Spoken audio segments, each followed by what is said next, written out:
3, 2, 1. Good morning, everybody. This is a first Creemee cast VDC TV episode for a little while here. We took a little break.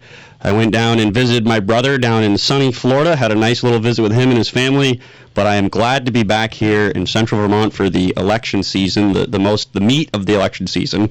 And I have a wonderful guest here today to give some commentary on some of the stuff that's going on. You may know him. He does write a blog on Substack called Behind the Lines, which he graciously allows us to republish on Vermont Daily Chronicle. So I have Rob Roper with us here today. Welcome to the studio, Rob. Hey, Paul. Thanks for having me. Absolutely. Good to hear you escaped the hurricanes down in Florida. Yeah, narrowly, actually. My brother lives in the Panhandle, so Helene went on the Panhandle, but maybe 50 miles to the east of him, so he was all right. And then, of course, the one Milton right now, we haven't really seen much of what's happened yet, but what I have seen does seem like it's pretty bad. So yeah, it looks terrible. I mean, the devastation, not just in Florida, but all the way up through North Carolina. I mean, that's just stunning. Have you ever been up that way? Which way? Asheville. Yeah, I have been to Asheville once. It reminded me actually a lot of Vermont, except with snakes, and it's a little warmer. Okay. But it's just a beautiful area of the country, and you would never suspect that it would be flooded in such a biblical way by a hurricane coming up through the Gulf.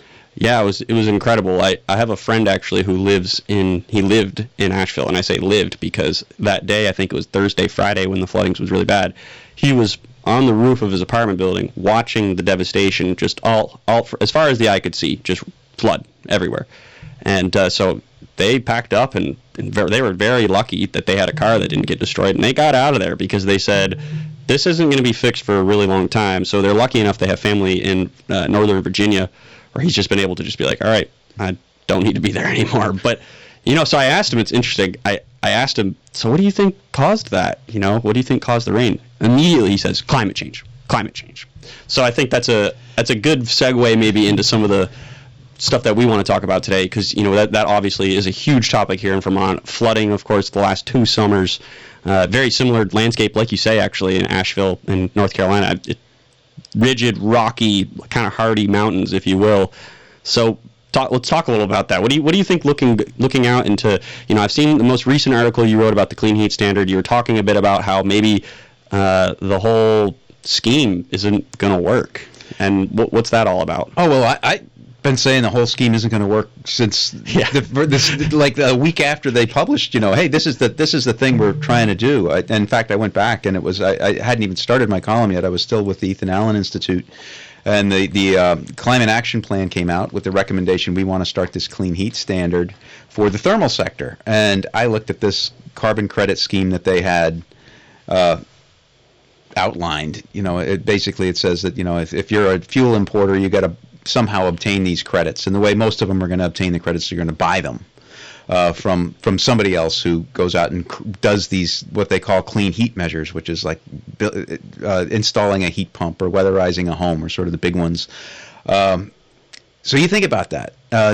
Every time somebody installs a heat pump, that means some bureaucrat has to go verify that the heat pump was installed, and the credit is based not on just the act of installing the heat pump. It's based on the amount of carbon that installing that heat pump will take out of the atmosphere over the lifetime of the heat pump, which should be 15 years. So somebody another bureaucrat then has to make that calculation, and then somebody has to say, okay, so that number of tons that this very unique, because they're all unique actions, translates into so many credits, and those credits are worth so much money, and then that credit goes on to a financial exchange that we have to create and manage, where people who are obligated to buy these credits can buy them, and people who are creating them can put them and then sell them. Sure. It's hugely complicated, and they're talking about like 500,000 different clean heat measures that need to take place between now and 2030 to meet the Global Warming Solutions Act criteria, mandated greenhouse gas reductions. So there's like no way. I looked at that and it's like you can't afford to build a clean heat exchange. You can't afford to manage that clean heat exchange. It's going to be it's a disaster. You can't. I mean, the IT alone to build a financial exchange that's gonna stand up to the SEC scrutiny is just not something that's within the realm of possibility. Yeah. But they went forward with it anyway, and here we are 3 years later, and the PUC sort of came to the same conclusion, which was obvious on the surface after spending like $2 million on consultants and volunteer technical advisory groups and equity advisory groups, and we've created a clean heat or a climate agency in the administration that has 7 people that's looking at this thing. What's that called again? The Climate Action Council, or is no, not the Climate Action Council, the Climate Action Agencies. I know what you're talking about. Jane Lazorchik heads it up. Okay. And they've got 7 employees. They're slated for 8, so I guess they're trying to hire one more. I mean, again, all this effort and money wasted, taxpayer money wasted, looking into something that was clearly not feasible from the outset.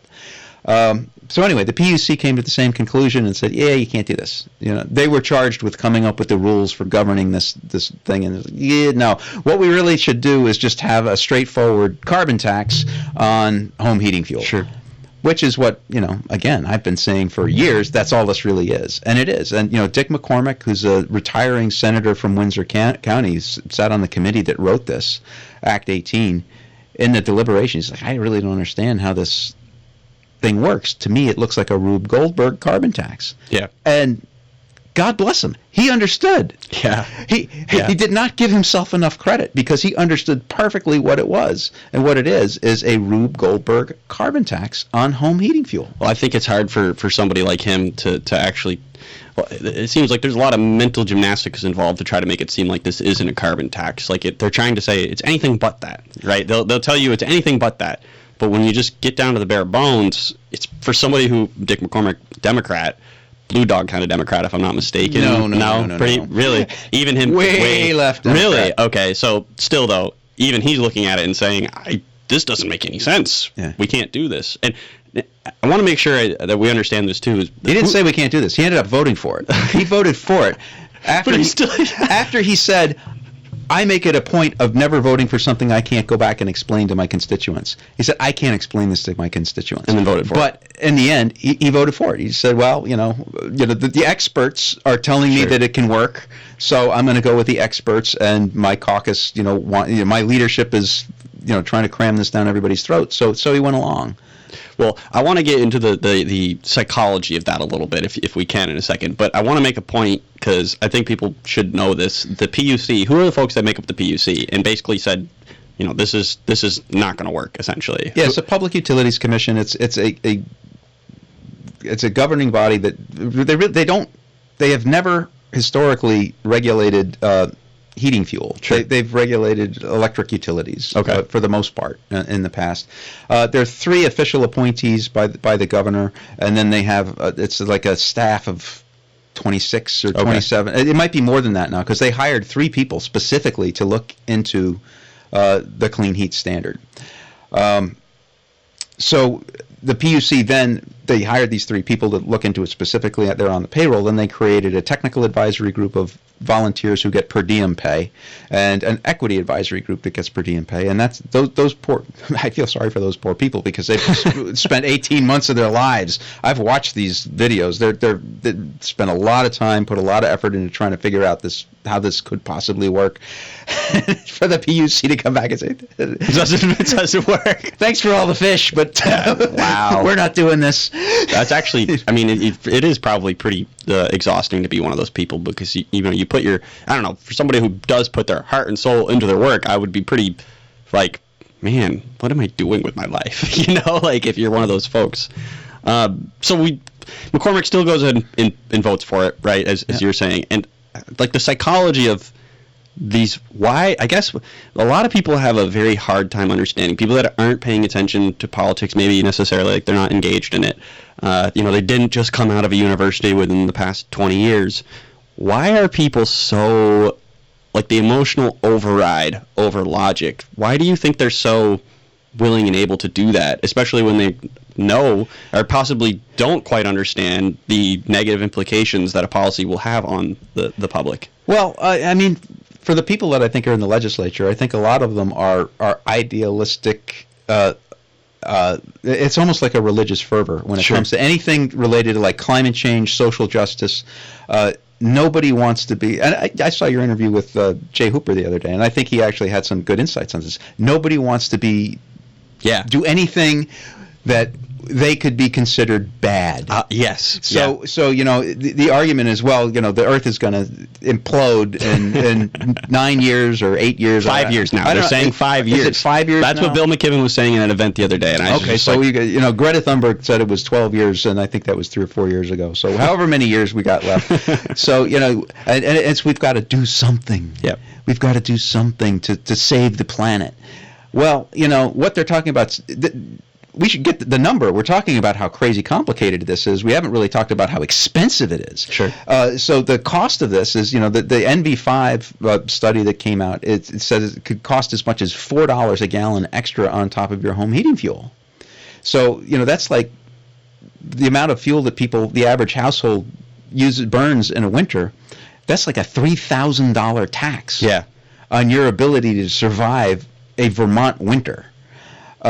So, you know, we got to do something. This is what you're going to do? A $3,000 tax? You know, that's going to be regressive because the people who pay the tax are people who heat with kerosene are going to pay the highest amount. People, you know, heat with oil, people who heat with propane, they're the ones who are going to end up paying that fee or, you know, fee, tax, surcharge, whatever you want to call it, is all going to come out of your home heating fuel bill. So you got this crazy cost, but still, I don't, you know, like Jay Hooper, he voted for this damn thing. Yeah, he did. He voted for it twice. He voted for it in 2022. He voted for it 2023. Both years he voted to override the governor's veto of it. So, you know, why? Yeah, why did you do that? Well, you know, it's funny that you say that because it's like I said when, you know, he said that, right? Nobody wants to be called something that they're afraid to be called something that they're not, and what that thing is basically bad, right? Like that's all it is. Yeah. And so, you're a climate denier because you voted against this $4 a gallon tax on home heating fuel.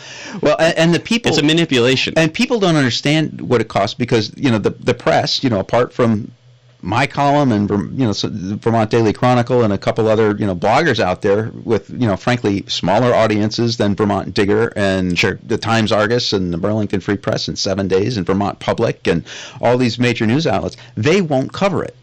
They refuse to cover it. They will not talk about the cost of these things. In fact, one of the most popular articles I did was after the Clean Heat credit Act 18 passed. Yes. I went back and S5. I looked at S5 Act, Clean Heat Standard, whatever you want to call it. I went back and looked at the VT Digger coverage of it, and they refused to cover it. There was a blackout at first. You know, it's like, hey, we're going to pass this, and it's going to save the planet. It's going to be so wonderful. And you know, they interview all the advocates for it, the VPIRG people, the Energy Action Network people, and they're so thrilled that we're going to pass this thing, and then there's just a blackout. They won't explain how it works. They won't explain how complicated it is. They won't explain what it's going to cost until Julie Moore, Secretary of Natural Resources Agency, came out with her calculation. And this is going to cost 70 cents a gallon, which turns out to be low.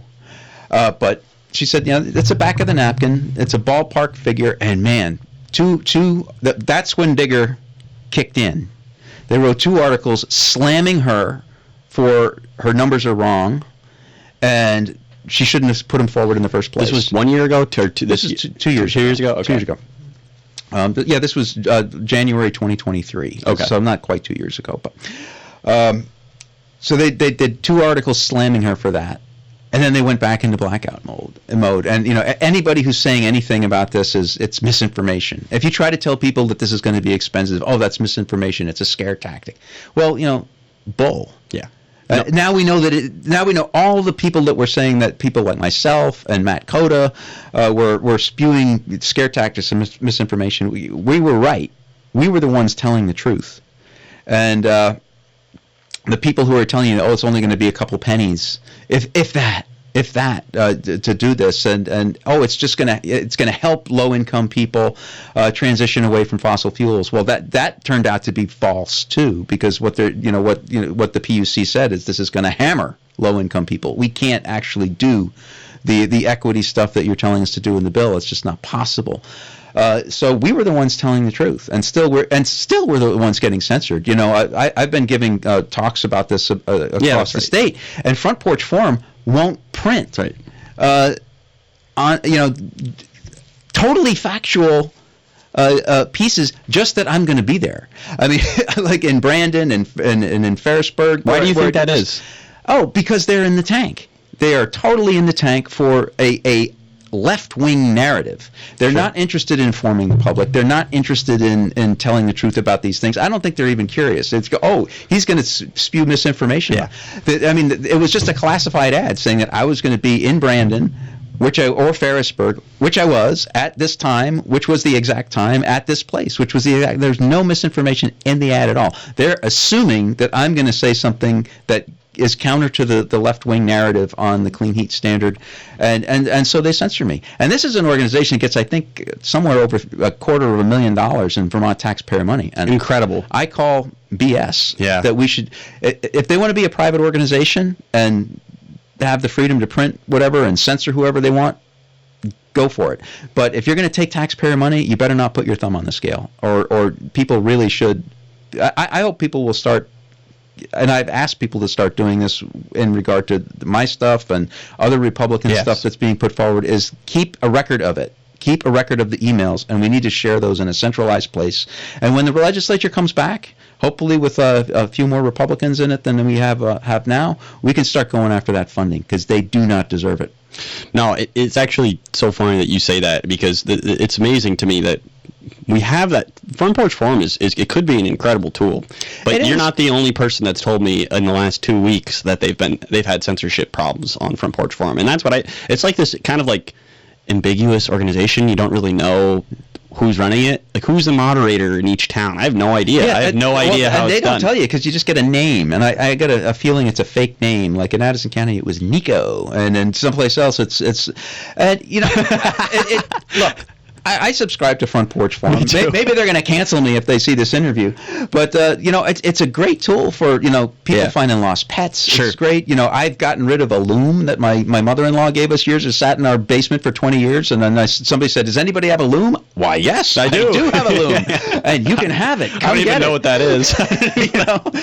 So it is great for that. It's a terrific resource. But if they're going to play in the political realm and take taxpayer money, they should not be allowed to do it in a partisan way. No, I agree. And actually, I just want to, this is a perfect point, maybe just to say quickly, if you are not already a sustaining subscriber to the Vermont Daily Chronicle, you absolutely should be. And if you're not supporting Rob and his Substack Behind the Lines, you absolutely should be. There are ways to contribute to both of us, and we ask that you do, because it is what keeps us going. With Vermont Daily Chronicle, it's just $9 a month. That's 30 cents a day to support free speech. And we do run a lot of, we'll run articles for people that just, you write a letter and you want it published, we'll publish it. We do a lot of that kind of stuff because we believe in free speech, unlike a lot of our competitors, actually pretty much all of them. And tell people how they can actually support you, Rob.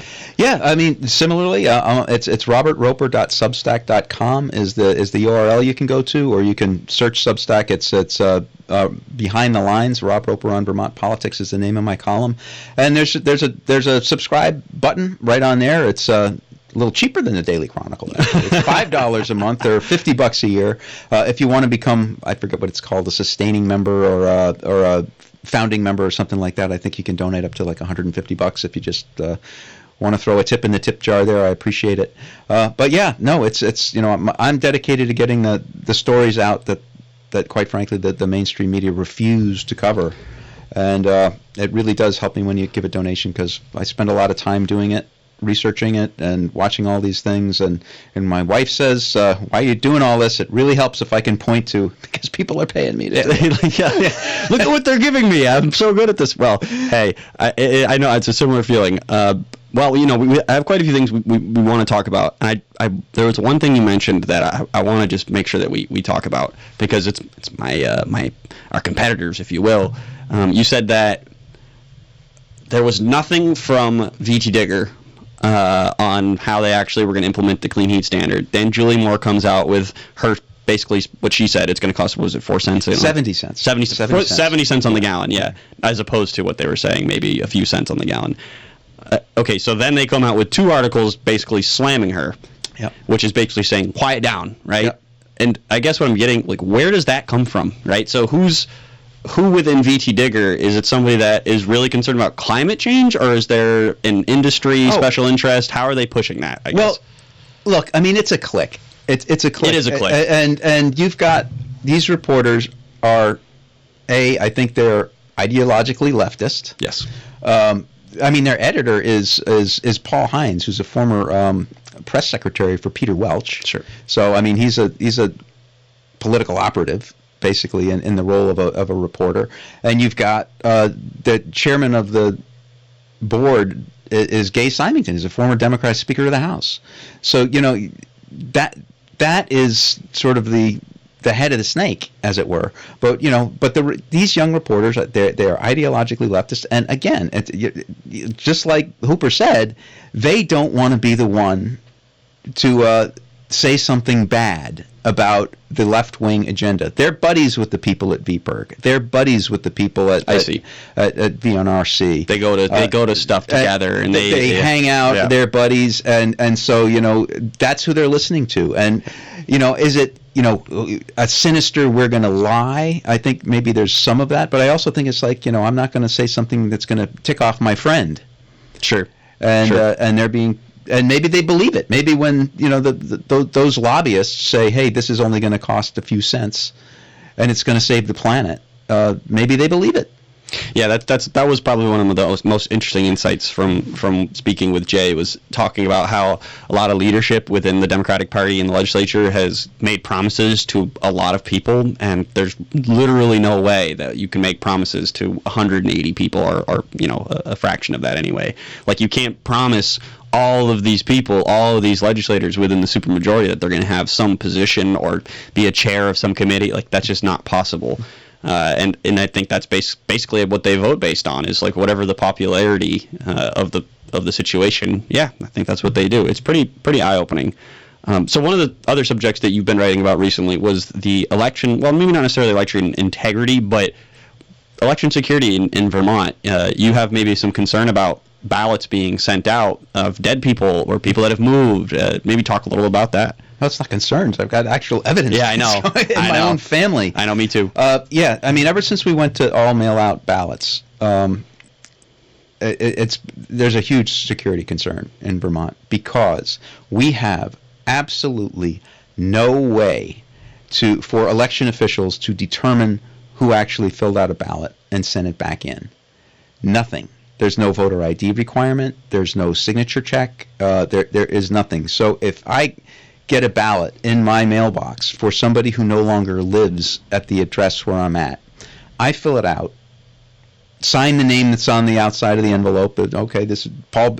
Hey, Paul Bean. Who's Paul Bean? I don't know Paul Bean. Maybe he lived here when before I did, and he's still on the checklist. Well, I'm going to fill this out. I'm going to fill in my candidates that I want to win, and I'm going to sign Paul Bean because that's the name on the thing. I put it in a drop box or put it back in the mail, and that vote gets counted. There is no way. There's nothing on there that would indicate to the election official that I'm not Paul Bean. Sure. How? In fact, I was.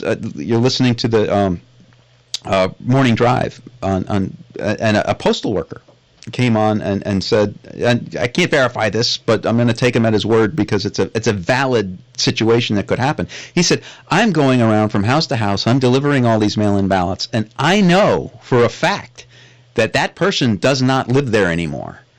I could pocket all of these ballots, and he said it was hundreds of ballots. Yep, that's enough to swing an election. And I could swing the results in multiple Vermont State House races, with just one person doing that. And you've got landlords. I mean, you look at all the displacement that's taken place in Barrie, in Linden, in Ludlow. That's a good point. Montpelier hasn't had a functioning post office for over a year. I mean, I understand that they've got one now. Yeah, I know. It's coming back online within the last week, but they haven't had a functioning post office. I mean, our post office, I went down to check my mailbox the other day. There's a sign that says, please be patient because we're understaffed. And this is how we're relying on getting the mail to and from to the right place. My own son, moved to Washington State over a year ago. And the last time I went in to vote, I think it was town meeting day, I checked the list. I said, hey, my daughter's off the list. She moved to New York a couple years ago, so I'm glad you got her off, but my son's also gone. He's re-registered out in Washington State, so please take him off the list. We just got a ballot for him. And this creates problems. Another one, before I get into how this creates more problems than just election integrity, is just down the road in actually Jay Hooper's district. A friend of mine there said, hey, I got a ballot for this person who no longer lives at this address, and I did a quick search of the name, dead. I found the obituary for this person. It's the first thing that came up. Sure. So they're dead, and they've been dead for 2 years, and they got a ballot. So you fill that ballot out and send that ballot in. Ironically, it means that they stay on the voter checklist because they're listed as a voter who's continuing to vote. You actually, these elections are completely being cheated. I really think they are now that you say it, because there's no way to There's no way to know. There's no way to know. If people aren't... Look, I'm one of these guys who said for a very long time, no, I think the elections, even Vermont, I think they're fine.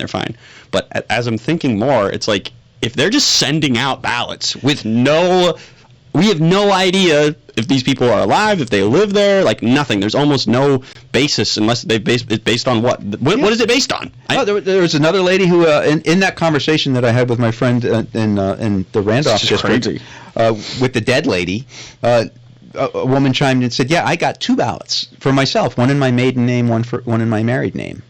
And then another person contacted me after I'd written a earlier article on this and said that his wife, who is not a U.S. citizen, went to renew her driver's license, and somehow in that process they registered her to vote, which is illegal. That is a felony, crazy, because she's got a green card, and he's panicked. She's panicked because that puts her in real legal jeopardy.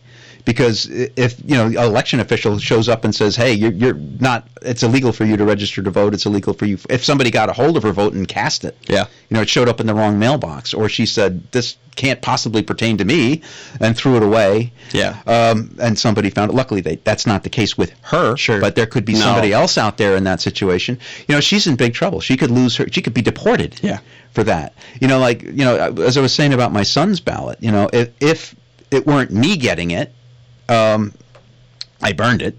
But, if let's say we had moved and my son's ballot shows up and the next people move in, they fill it out. Well, he's registered to vote in Washington State. He votes in Washington State. Somebody takes his ballot and fraudulently votes for it here in Vermont. As far as any election official knows, he's committed a felony because he voted in Vermont and he voted in Washington State. That's right. So how do you defend that? I mean, you're going to come back and say, well, I didn't vote there. Yeah. Oh, yeah. Well, maybe he can get out of it, but I don't know how. I'm sure, but it doesn't matter. He's innocent until proven guilty, but they're gonna come out after him. He could lose his right to vote. He could be a felon. I mean, I think there's a $10,000 fine associated with that. So this is the system we've created, and there's no way to check it. There's no way to check. And in fact, it's blowing me away. The one way that you can catch somebody trying to vote, the last election, Jim Kondo said, there was only one person who tried to do this, and we caught him. Yeah, right. And what it was somebody who was who cast their absentee ballot and then showed up at the polls and tried to vote twice and say, hey, you voted twice. And he admitted to doing it. He said, I was trying to test the system to see if I could get away with it. No, whether he was punished or not for doing this, I don't know. But here's the problem. Even if you do that, let's say I fill out my ballot, I send it in, I show up on election day, I said, Mr. Roper, we have a record that you've already cast your ballot. I didn't cast my ballot.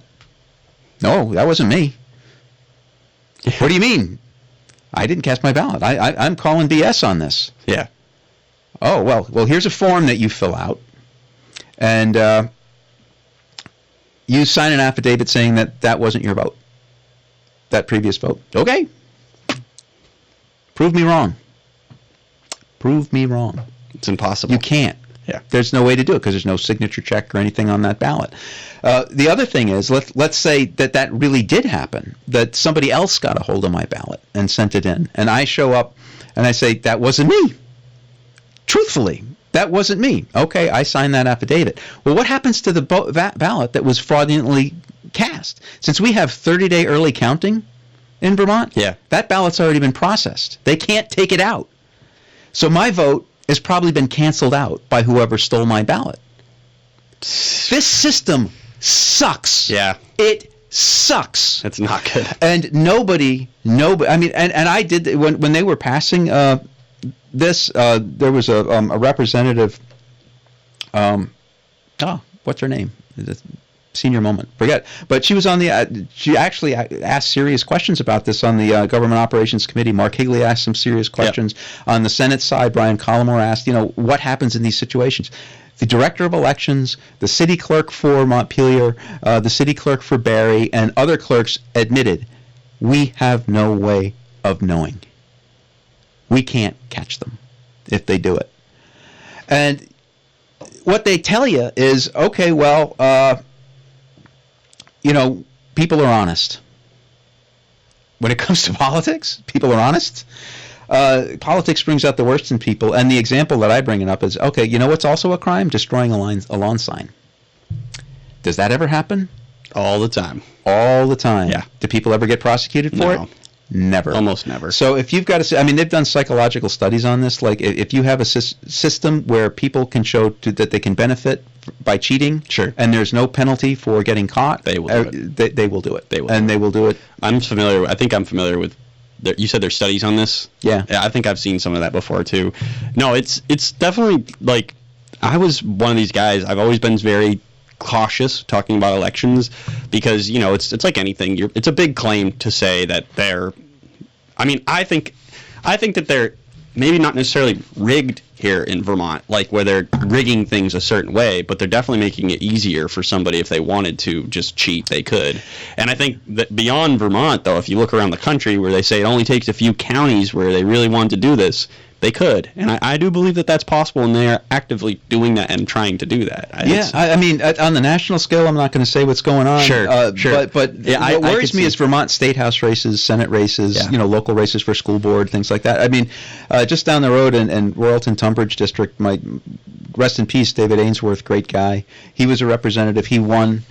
He lost his seat by one vote to Sarah Buxton, and 4 years later he won it back by one vote. Yeah. So I mean, one vote can make a difference in an election. And I'm saying all this stuff. I don't want to discourage anybody from casting their ballot. I don't want people to say, "Oh, Rob's saying it's all rigged." And because you still have to play the game according to the rules. And obviously, people do win elections, even given these circumstances. So get out and vote. Get out and cast your ballot. Don't say, "Oh, it's my vote doesn't count. It doesn't matter." It still matters. It still absolutely matters.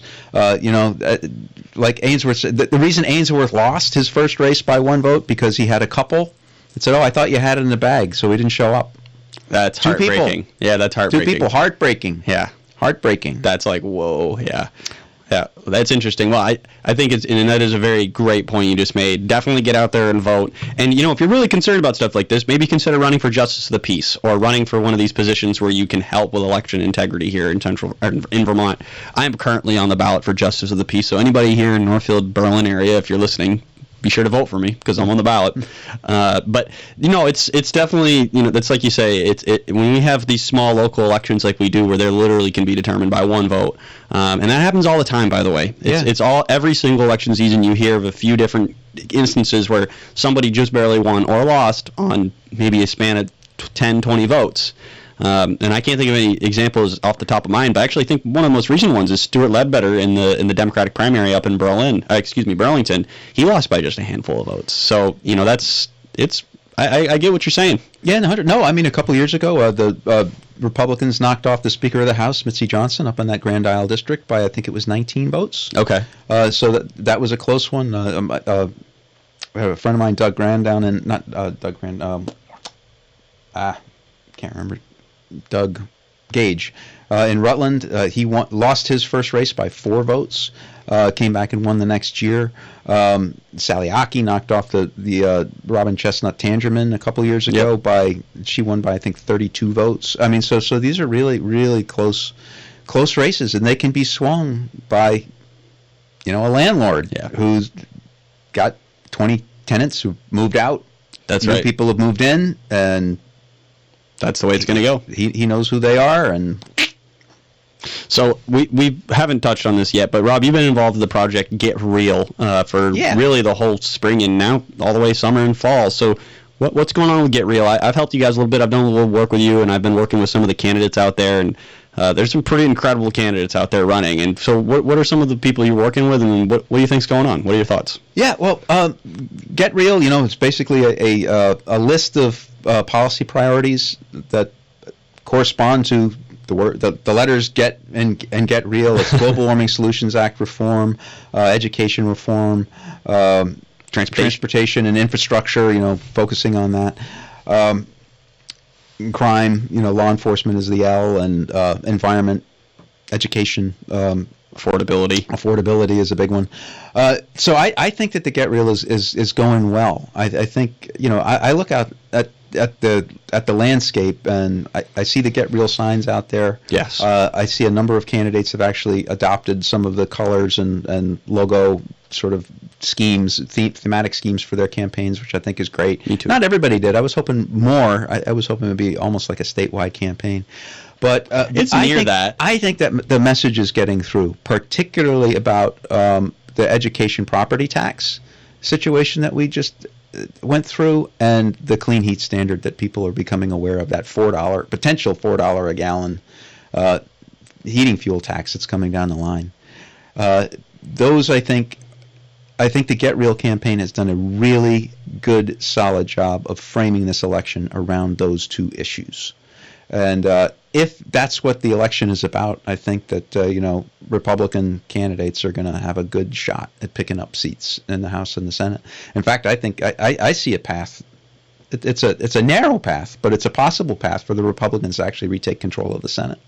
I think that's actually the exact. I see the same exact path. I've been saying this to people because when you're talking about a 2/3 majority in both the House and the Senate is a little different. I mean, they're not that many seats away from a veto override proof Senate, and then once you have that, you're not that many votes away from balance in the Senate. Yeah. So if you had still a Republican governor and then balance in the Senate, you're talking a balance in the State House. I mean, at least better than what it is right now. And I see that same exact path. But what do you see specifically? Like, what seats are you watching? What maybe some of the candidates are you watching? Well, you've got the 30, as you said, 30 seats in the Senate. The Republicans currently hold 7 of those 30 seats. And of the 7, I think that they're all pretty safe. I think it's 3 of them are running unopposed. Russ Ingalls up in Essex, and the 2 Franklin County senators, Brock and Norris, are running unopposed, so that's 3. Richie Westman in Lamoille County does have opposition, but I think he's been there forever. He's pretty safe, and even if lightning did strike and he lost that seat, the independent running against him is more conservative than he is, so it would essentially be the Republicans will own that seat regardless of who wins it, so that's 4.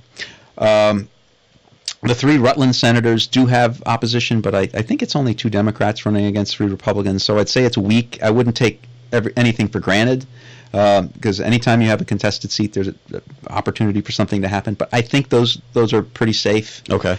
So that's the 7. Those are the 7 that we've got. Then you've got I think Scott Beck in that open seat up in Caledonia County. I think he's running a great campaign. He's taken nothing for granted. He's well-funded. I think he's going to win in Caledonia County. Then you've got Sam Douglas in Bobby Starr's open seat, the seat that Bobby Starr has vacated. He's running against Catherine Sims. Catherine Sims has a lot of money. She's a disciplined and campaigner, so that's a tough race. But Sam Douglas he's got some money behind him. He's running a very disciplined campaign. It is a Republican-leaning district demographically. So I think he's got a better than 50-50 chance. He could do it. Of winning that seat, particularly if the issues are property taxes, clean heat standard. Yeah, they can't get bogged down in any of the other stuff. Yeah, that's really important. I think in Orange County, I think Larry Hart is a really good candidate running against Mark McDonald. Mark McDonald is nuts. Yeah, and you know he's one of the chief advocates for the clean heat standard. He's unapologetic, so it's like, yeah, we're going to give you a $4 a gallon heating fuel tax, and we're saving the world, so we don't care about you. I mean, he actually said that when he was told this is going to be an expensive, regressive tax, that you really can't have a whole lot of equity in this. He said, well, we don't do anything. We don't do things based on helping poor people. We do things based on saving the world. Yeah, I mean that's his attitude. And when somebody said, "Hey, this is going to be, you know, what if we can't afford home heating fuel?" He said, "Get a blanket for Christ's sake." I remember that. He's a callous, uncaring bastard. And, yeah, he really is. And you know, if they vote him back in, I'm sorry, you get what you deserve. Yep. You get what you deserve. But Larry Hart's a really good candidate, and McDonald is not. Flip the switch. McDonald is not. So I think they've got a chance of picking up that seat. Then you look at some of the other places where you've got some opportunities. And one of them is Bennington County, which has not been a Republican stronghold for a long time. And you've got, the clean heat standard and property taxes are big issues in the southern part of the state. Clean heat standard really big because a lot of the small mom and pop fuel dealers are right there on that border, and they're the ones that are going to get hammered most. So they're motivating their customers to get out there and vote against the Democrats. But you've got 2 open seats because Brian Campion retired. That's right. And Dick Sears passed away. Yep. So you've and for those 2 open seats, you've got one Republican and 1 conservative independent, and Joe Jervis and Spike Whitmire. I know Joe. I don't know Spike. Spike's a good candidate. But you've got 2 Democrats and 2 former Democrats who are running as independents. 4 splitting the center-left vote. That could really. So that really does open up a wider path in Bennington County for the Republicans to pick up 1 or 2 seats, or conservatives. Have you been down there at all lately? Yeah. So what is it looking like when you're seeing signs and that kind of stuff? I mean, what are your thoughts? My thoughts are that. I've talked to Joe.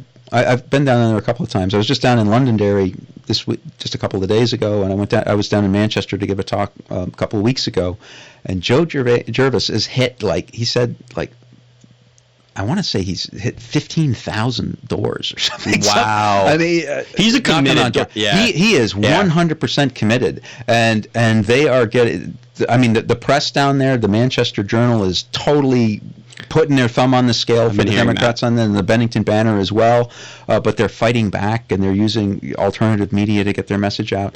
So I'm optimistic that I think that if Republicans win 1 seat down there, they'll probably win 2. Okay. I think the number dynamics are such they'll either lose them both or they'll win them both. Is the governor involved in these races at all? I'm not sure if the governor's playing in Bennington County, but he's he so is far away. It's far away, and what's going on down there, guys?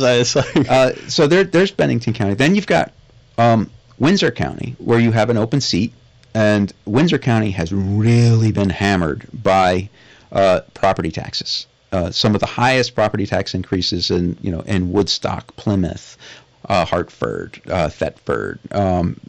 Norwich, all of those towns just got really hammered with 30%, 35%. I think Thetford is closing in on 40% property tax increase.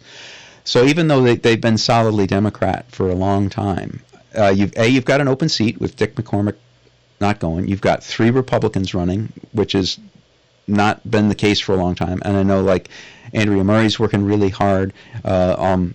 She is. Jack Williams is working really hard. John Gleason is working really hard, and they're very different candidates. So they're appealing to different. I don't know if you pick up 3 to knock off, but the minority leader, or the majority leader rather, Allison Clarkson, her district is her old House district before she became a senator is Woodstock, Plymouth, and I think Reading. Okay.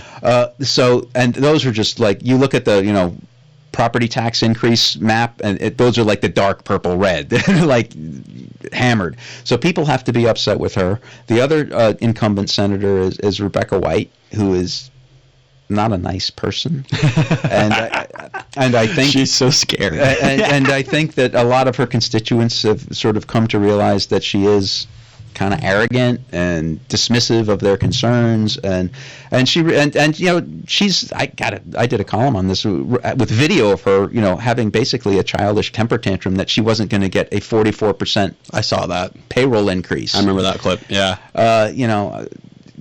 That's her big fight is pay me more while I'm raising your taxes and driving you out of the state. I deserve a huge pay increase myself for the privilege of taxing you. So I don't think that that's going to sit well. So and the other thing that's happening in Windsor County is they've got really good candidates running for the House in open seats. And challengeable that's seats. Right. And that's always important for getting out the vote. If you're running for the Senate and there's nobody running for the House below you, helping you, putting your signs out, going door to door, getting voters out who, well, I'm voting for this guy, and I don't really know who the Senate candidate is, but they're a Republican too, so I'll vote for that person.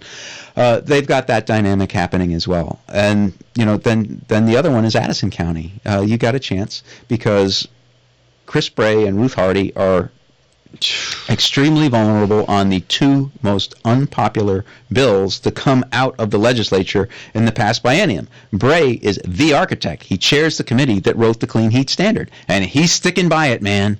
He is going down with the ship. He is Ahab on the whale as Moby Dick takes that last plunge, unapologetic. And Hardy is the one who says, "Oh, we should have gotten double our salary and give us, benefits that any other Vermonter working a part-time job wouldn't qualify for." So that's a very unpopular thing. And Steve Heffernan is a really good candidate, and I've gotten to know Landell Cochran, who's running with him a little bit, and sharp as a tack.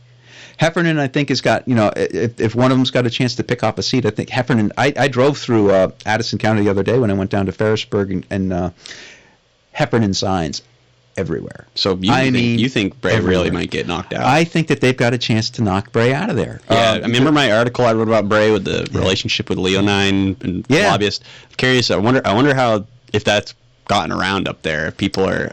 I don't know, but the other interesting thing that's happening there is sort of like the blue wall in Addison County is Middlebury.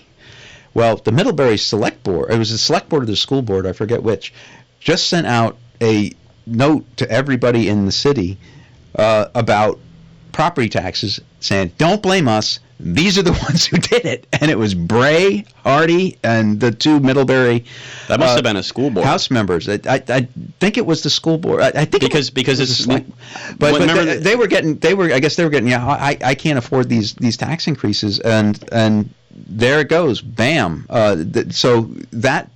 If that takes the edge off the Middlebury blue wall, that helps. And like Windsor County, Addison County's got a bunch of really good House candidates running too, that could have the potential to boost that turnout. So if you take all of those that I've just gone through, the Republicans everything has to go their way, and you win the lieutenant governorship that breaks the ties. You could have a 15-15 Senate even this year. Even this year, a 15-15 Senate with the lieutenant governor breaking the tie, which means Republicans could actually pass laws. Yeah, that would out of one chamber. I mean, that would be incredible. But then out of one chamber. But then there would have to be some level of continuity between the two chambers. I mean, it would likely die. Anything that the Senate House would pass would likely die in the House, but it would put pressure on the House. They couldn't just. They'd have to make deals. They'd have to make deals, and they couldn't just blow it off. Yeah. If they sent a bill, if the Senate passed a bill to say, I don't know, shore up our election integrity. Yeah. The House couldn't just blow it off. No, they'd have to. They'd have to either take it up or explain why they're not going to take up that Senate bill. Same thing for property tax. Interesting. With property taxes going on. Well, so, Rob, you have me hopeful. Yeah, you have me hopeful. But it's really going to come down to voter apathy. And again, this is why your vote counts. I mean, yes, our system sucks, but it is the system we have. Republicans can win elections under the system because we have won elections under the system that we have. Look up at Franklin County. Used to be, they have now every single representative and senator in Franklin County is a Republican except one. That's not a demographic feat. That is, quirk. It is the work that is done by the people in Franklin County. They raise money, they recruit good candidates, they get out the vote, they work together as a team. They kick ass up there. They kick ass. And so Republicans not only can Republicans win, Republicans can dominate. Sure. Republicans can dominate under the system that we have. So don't say just because there are flaws in the system that we shouldn't participate. We absolutely need to participate. We need to be aware of the flaws. We need to be looking forward to a time when we can correct those flaws. But in order to do that, we got to win the game now under the rules that are there. And if you abandon the field, you're never going to win. So get out. I mean, voter apathy is the one thing that I think the only thing that I think is going to hold Republicans back from having significant gains in the House and Senate this year. No, I think you really truly are making me think. We could do this, folks. We could do this, and there's room for improvement, absolutely. And it's kind of one of those things like we're kind of at the bottom now, so it really couldn't get that much worse. It could. Look at Massachusetts, where I think they have 7 Republicans in the House, and I don't know if they have anybody in the Senate. That's crazy. I did not know that. Well, hey, jokes aside, I do feel as if there is definitely possibilities. I mean, when you look at and we could have a Democratic governor, which would be even scarier. Which is what they have in Massachusetts. They've got if I have problems with some of the stuff Phil Scott does. Me too. But thank God he's there. I know. Thank God he's there. Because he's an easy target. He's an easy target, and that's one of the factors that I think is really pushing Republicans forward this year. Is he's finally gotten involved in helping Republicans win. Yeah. He came out with the other day, Phil, it's a carbon tax.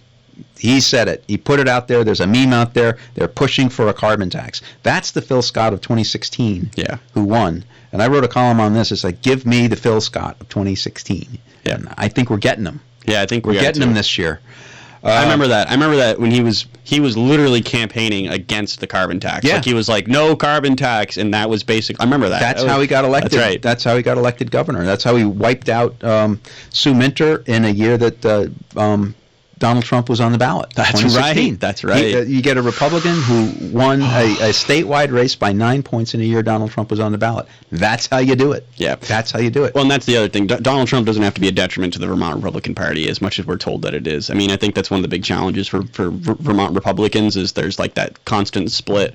But hey, man, if you're somebody out there who's willing to vote for a Vermont, if you're for Trump, there's no reason you shouldn't be voting for Vermont Republicans because those issues don't really apply to here. We're talking about the clean heat standard. We're talking about property taxes, education funding, and if Republicans can stay focused on those issues over the next 2 weeks, 3 weeks, I still can't believe how it's less than a month now. We're in the meat of it, which I mean, part of me is like, I love this time of year. It's exciting. It's cool. There's stuff going on, but part of me can't wait for it to be over. I mean, I think you probably know what that feels like too, right? I think there's a lot of people in the political world that are like, oh man, just get us to November 5th, man. And I don't really feel that way because it's summer and it can be done. It can be done. Just I've got so many things I want to do.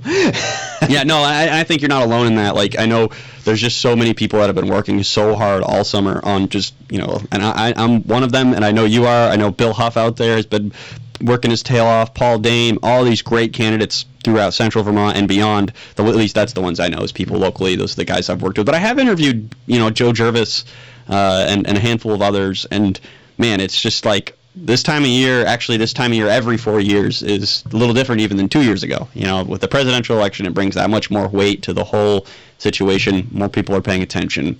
But I'm relishing this time and looking forward to November 5th, and I think you might be too. Oh yeah, there's always butterflies though. Oh yeah, it's exciting. It's like what's happening. It's cool.